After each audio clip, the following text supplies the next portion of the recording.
The views and opinions expressed in Cold and Missing are exclusively those of the hosts. All parties mentioned are considered innocent until proven guilty in a court of law. Cold and Missing also contains adult themes and languages. Listener discretion is advised. I'm your host, Allie McLaughlin-Solkowski. And I'm your co-host, Eli Solkowski. And this is Cold and Missing, where we cover cold cases and missing person cases.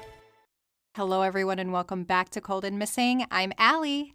And I'm Eli. Welcome back, everyone.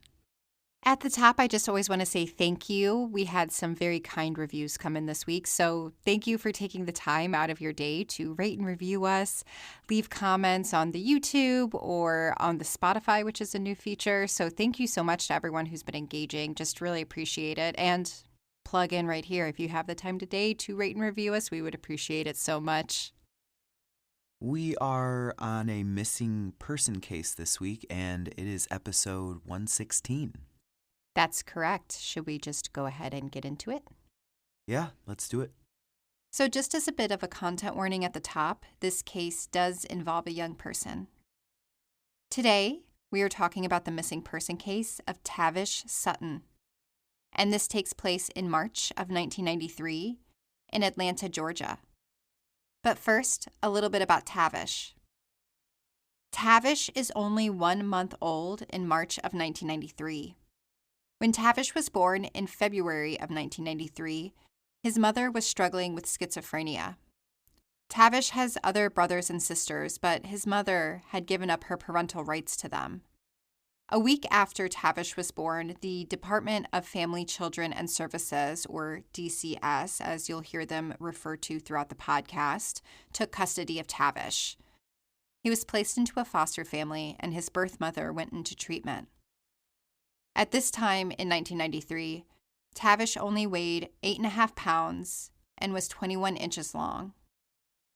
And now, a timeline of events. On Friday, March 5th, 1993, Tavish is admitted to the pediatric unit of Grady Memorial Hospital in downtown Atlanta. Tavish had an abscess on his stomach that required surgery over the weekend. Tavish was placed in a semi-private room. Another infant shared his room, and their family were staying with them throughout the weekend while they recovered. Their mom and their sister spent the night most often. Over that weekend, Tavish has surgery on his stomach and was recovering comfortably in the hospital. Monday, March 5th, 1993. That evening, Tavish's foster parents visit him in the hospital. They were hopeful that Tavish would be discharged the next day. That next day, Tuesday, March 6th, early that morning at 6:45 a.m., Tavish is resting comfortably when a nurse checks on him. He was wearing a white flower print t-shirt and had Grady hospital tags on his wrist and ankle. His roommate and their family are all fast asleep too. Everyone seems to be resting and recovering at this hour. Just 15 minutes later at 7 a.m., another nurse comes into the room for a check, and Tavish has disappeared from his bed. Police are called immediately to the hospital and a search is launched. However, there appears to have been no witnesses to Tavish's kidnapping, and the police have no leads and no idea where to go. Upon hearing that Tavish was kidnapped, his foster parents are distraught. Police question them thoroughly, but his foster parents are ruled out as suspects quickly. The next day, Wednesday, March 10th, police and the hospital turn to the media to plead for information about Tavish and for his safe return to the hospital. The hospital spokesperson says, quote, "We're just trying to stress that the baby needs to come back to the hospital for post-operative care," end quote. Tavish was stable at the time of his kidnapping, medically speaking, but he still required urgent care for his recovery after surgery. When the hospital is asked how a baby could be kidnapped from their facilities, the spokesperson says, quote, "If someone were intent on doing this, you can certainly circumvent the best security systems," end quote. Police are at a loss as to what happened to Tavish, but they are treating it as a kidnapping. A week passes, and on Wednesday, March 17th, it's been 8 days since Tavish was kidnapped. Police have been able to rule out Tavish's birth mother as a suspect. She was in treatment at the time of the kidnapping and didn't even know that her son had been taken to the hospital. The FBI has joined the case and search for Tavish, and they also provide a profile of the suspect. Police believe that a woman took the baby, that she likely was faking a pregnancy to try to mend a broken relationship. She would have sought to alter her appearance to appear pregnant over the course of 9 months. Police also point to the fact that Tavish is a black baby, that if the woman was trying to mend a relationship, it was likely to be with a black man. The woman would have likely visited the maternity ward to plan the kidnapping as she was approaching her alleged due date. Investigators believe that she is likely already a mother, an ideal mom who you would feel confident in leaving your own kids with. Police are very hopeful that Tavish is still alive. When an infant is kidnapped, it is usually for the purpose of raising the child as one's own. But police still stress that Tavish should be returned to the hospital for proper medical care and checkups. Police know that they are entering a crucial period where the woman would likely be able to go to the clerk of county court to get a home birth certificate for Tavish, especially considering how little he was at the time of his kidnapping. Police still do not have any suspects in the case, just the profile based off of the history of infant kidnappings. However, releasing the profile seems to have prompted a response in the community. 2 days later, on Friday, March 19th, police released 2 composite sketches of women they would like to talk to in regards to Tavish's kidnapping. They stressed that the women are not suspects, but they would just like to talk to them to see if they saw anything. Both of the women were seen at the hospital on the day that Tavish was kidnapped. One of the women was seen on the floor of the hospital where Tavish's room was located. And the second woman was around 25 years of age. She wore black pants, a long black coat, and large earrings, and had her hair pulled back with a large bow. She was seen carrying a baby from the hospital the day that Tavish was kidnapped.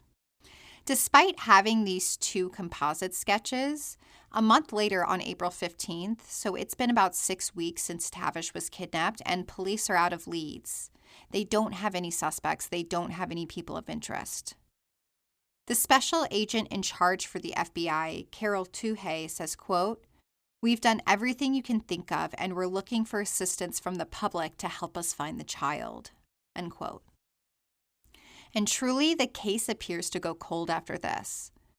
Tavish's birth mother will sue the hospital for negligence in Tavish's kidnapping in 1995, 2 years after it happened.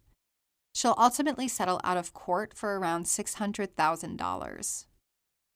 In 1996, so 3 years after the kidnapping, a composite sketch is made and sent out across the nation on mailers of what Tavish might look like at around 3 years old.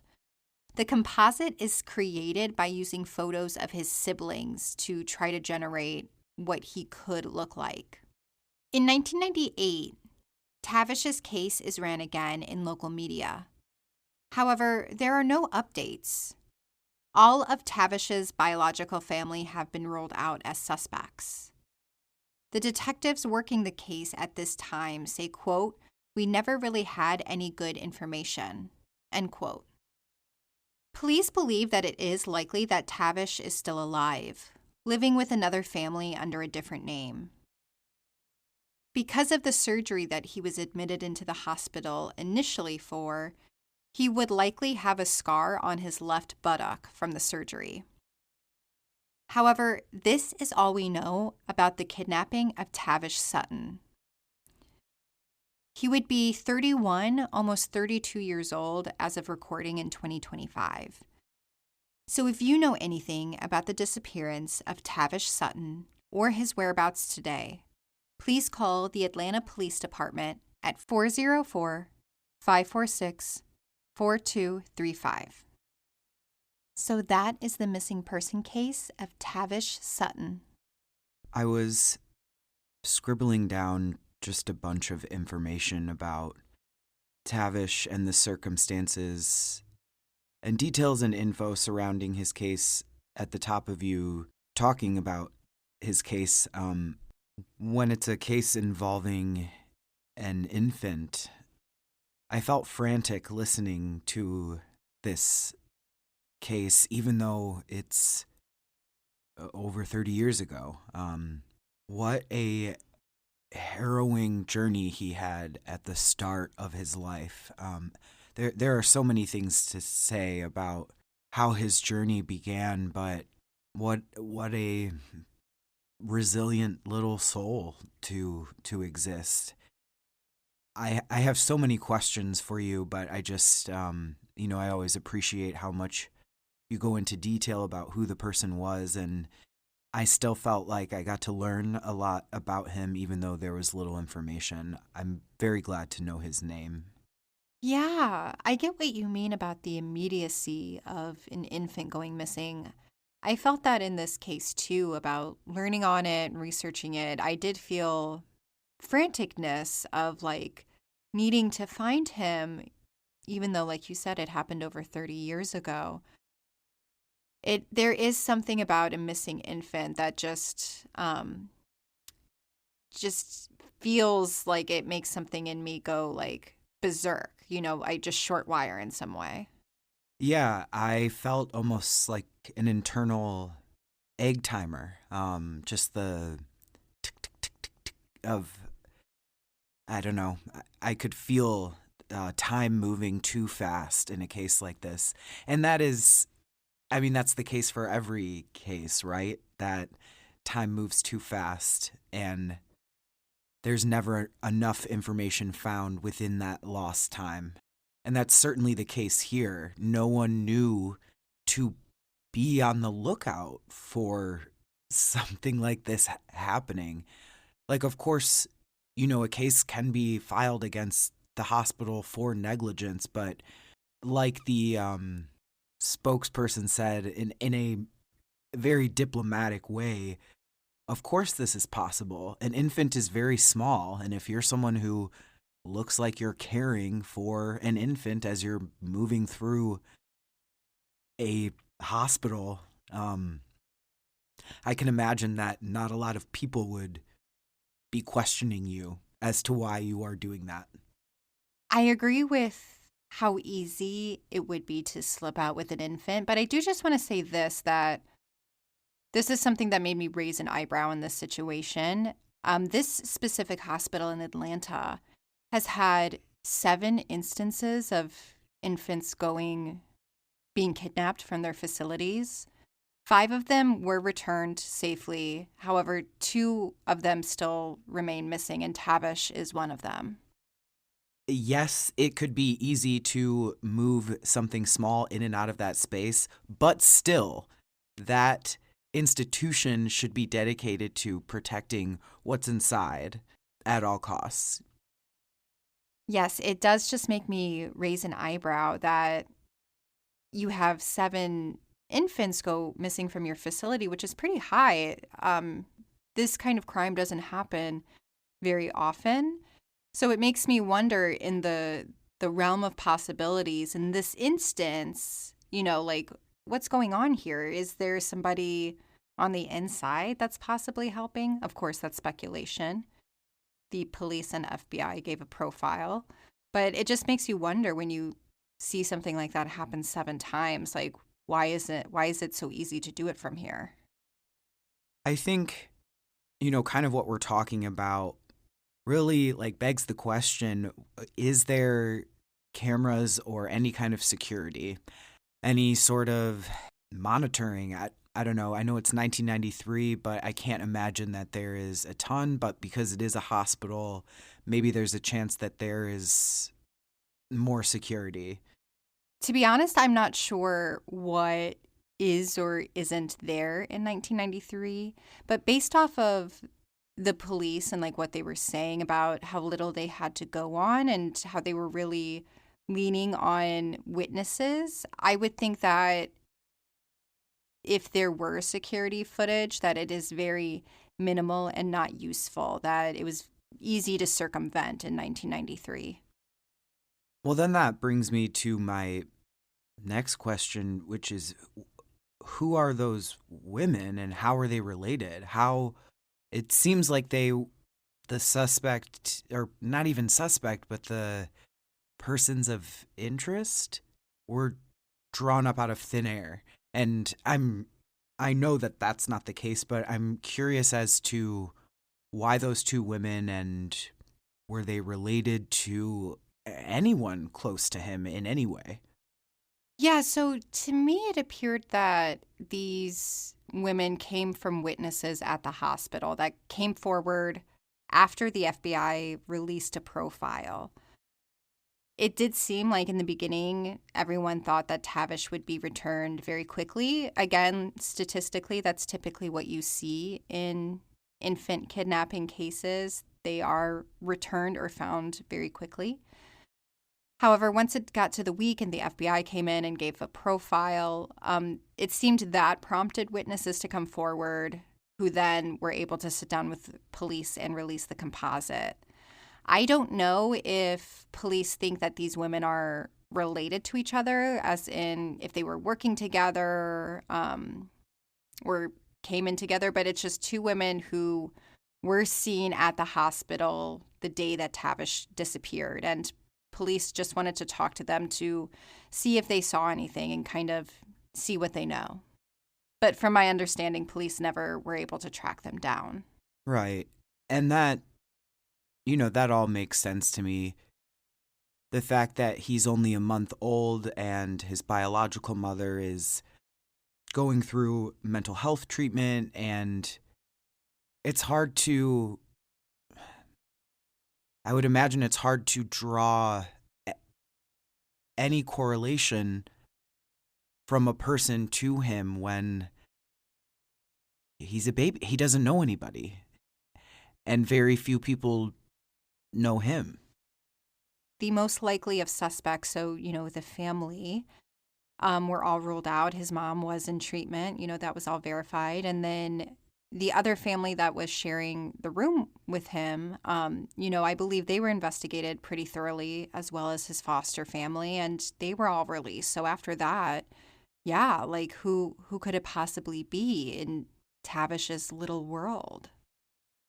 Yeah, and with his world being so small, the amount of strangers outside of that it's an insurmountable amount.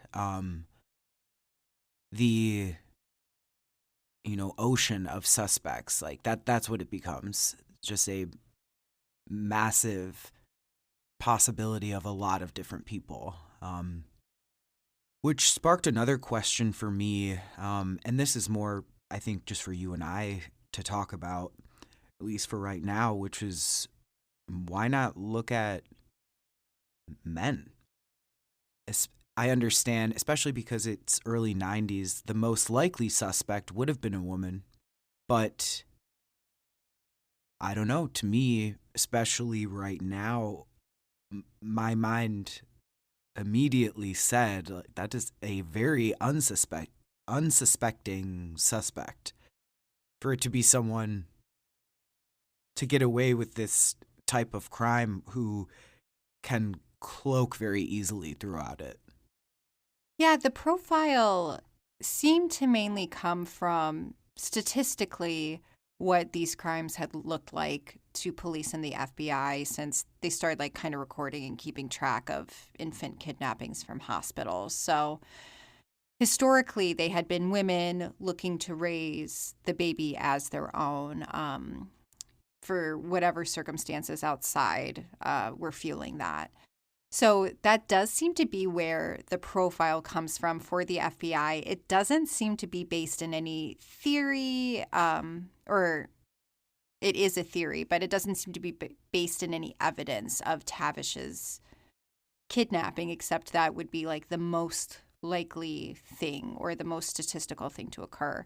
But I agree that until you can rule something out completely, it's you can't rule anything out. So why couldn't it be a man? Why couldn't it be a hospital worker? What evidence do we have to rule them out? That's all stuff that I would want to know. There's lots of room for speculation in this case, like there always is in the cases that we cover, but I can even feel myself as we're talking about it, the questions starting to pile up in my head because I have so many, and I can feel the dead ends that they reach even in my head before they come out of my mouth. I still feel the very frantic energy around this case. And again, just to echo, what I said earlier, I'm very grateful to know of this case and to just know of this area, that it's happened more than once at this hospital, an infant kidnapping. This case is so perplexing to me. There's so much what ifs. There's so many what ifs that it's hard to nail them down. So, if I got to sit down with police, I would just kind of want to know, what exactly do you know? Like, what is a fact in this case? What is evidence in this case? But really, it seems like what we know is that in the span of 15 minutes from 6:45 to 7 a.m., Tavish was taken from his hospital room and presumably from the hospital completely very quickly. That really does seem to be all we know. There are, they made a composite sketch from when he was 3, and there's also 2 other ones that were created during his teenage years. So we do have those available, and those are based off of siblings when they were at the similar age. So it could be pretty accurate to what Tavish could look like today. For this case, I do have a lot of hope that Tavish is still alive and out in the world today. I do think that that's a real possibility here.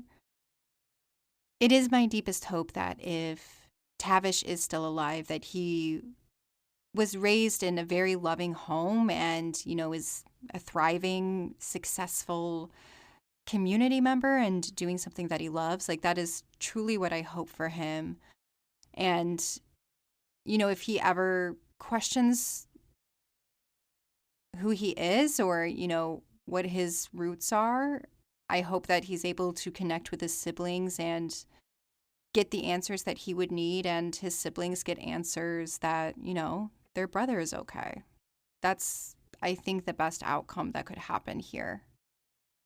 Yeah, I hope that too. I hope, and I think, more than anything, is that he is living a happy, healthy, full life. Of course, I wish for answers for his family or for whoever wants them, but ultimately I hope, especially after knowing what the first month of his life was like, that he just got to exist in happiness and continues to.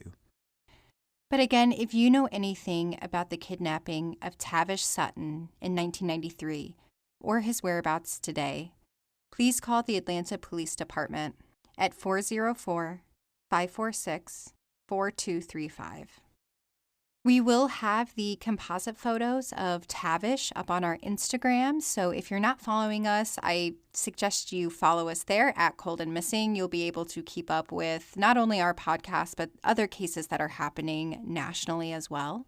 Like I mentioned at the top of the show, if you could rate and review us, it really helps others find our podcast and take a chance on it if they haven't listened to us before. So your positive reviews really impacts the people who find us and ultimately who get to hear about cases that they haven't heard about before. That's something, again and again, I read in the reviews that so much of our audience like these cases that are lesser known that you haven't heard before. So the more you are able to rate and review and share this podcast, the more those cases get out there and generate buzz and information and hopefully leads, and we get cases solved and closed and people found. We also have our official transcripts on our website, www.coldandmissing.com. I know a lot of podcast players have an automatic transcript now, but if you're looking for the official one, it is on our website. That one has correct spelling of names and things like that. I can't control the automatic ones that are generated on all podcast players, but the official ones are at www.coldandmissing.com. But that's all I have for you.